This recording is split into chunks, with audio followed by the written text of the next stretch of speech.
Hello ఆనిముత్యాలు. ఏంటి చాలా రోజుల తర్వాత ఆనిముత్యాలని వింటున్నారు కదా. నాకైతే ఫుల్ నవ్వు వచ్చేస్తుంది ఆనిముత్యాలని వింటే. అంటే ప్రతి ఒక్కరు యూట్యూబ్ ఛానల్లో ఏదో ఒక ట్యాగ్ లైన్ ఉంటది, మనం కూడా ఒకటి పెట్టాలని చెప్పి నేను మా చెల్లి ఆలోచించి చించి ఆనిముత్యాలను పెట్టినాం. బట్ రాను రాను దాని వాడకమే తగ్గించేసాం. మళ్ళీ ఇప్పుడు చాలా రోజుల తర్వాత అంటుంటే నాకే చాలా కొత్తగా ఉందన్నమాట.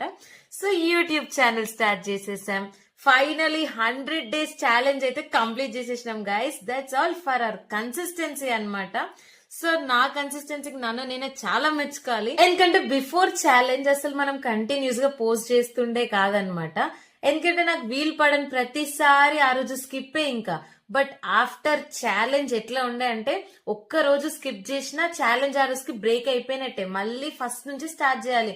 నాకు వీలు పడకపోయినా వీలు చేసుకొని ఒకవేళ వాయిస్ ఓవర్ ఇచ్చే స్టేజ్ లో నేను లేకపోతే ఏదో ఒక సాంగ్ యాడ్ చేసేసి పోస్ట్ చేసేస్తుండే. అట్లీస్ట్ సంథింగ్ పోస్ట్ చేస్తుండే అనమాట. సో ఈ వీడియోస్ క్యాప్చరింగ్ ఇదంతా this all my type. But YouTube channel is not my type అనమాట. మొత్తం మా చెల్లి బలవంతం యూట్యూబ్ ఛానల్ స్టార్ట్ చేయడం ఇదంతా కూడా. సో హౌస్ షిఫ్ట్ అయిన తర్వాత స్టార్ట్ చేద్దాం అనుకొని లక్కీగా మా చెల్లి బర్త్డే మంత్ లోనే హౌస్ షిఫ్ట్ అయిపోయినాం. షిఫ్ట్ అయిన 2 days కే స్టార్ట్ చేసేసినాం అనమాట. అంత తొందర పెట్టేసింది మా చెల్లి. ఇంకా స్టార్ట్ చేసినాక ఫస్ట్ వ్లాగ్ పోస్ట్ చేసేసి ఒక 4-5 days వీఆర్ వెయిటింగ్ అనమాట. అంటే ఒక్క సబ్స్క్రిప్షన్ కూడా రాదేంటి, కొందరు కూడా లైక్స్ కొట్టట్లేరు ఏంటి అని. బట్ ఆఫ్టర్ రీసెర్చ్ మాకు తెలిసింది ఏంటంటే మనం కన్సిస్టెన్సీగా పోస్ట్ చేస్తే ఆటోమేటిక్ గా సబ్స్క్రైబర్స్, లైక్స్ అన్ని వస్తూనే ఉంటాయి. థ్యాంక్స్ చెప్పే వాళ్ళు కూడా చాలానే మంది ఉన్నారు. So I'm always grateful to have them అనమాట. Very very very thankful to them.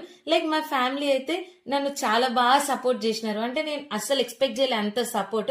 Just చూస్తారులే అనుకుంటుండే, బట్ చాలా సపోర్ట్ చేసినారు. Of course my friends are part of my family. ఇంకా వీళ్ళైతే డైలీ కలుస్తుంటా కదా. నిన్న ఏం బ్లాగ్ పెట్టినా ఇవాళ డిస్కస్ చేస్తుండే, ఇవాళ నైట్ ఏం పెడుతున్నాను ఇప్పుడే నన్ను అడుగుతుండే. అన్ని క్వశ్చన్స్ అనమాట. ఐ ఫీల్ అంటే నేను హెవెన్ లో ఉన్నట్టు ఫీల్ అవుతుండే. Of course now YouTube is also my family.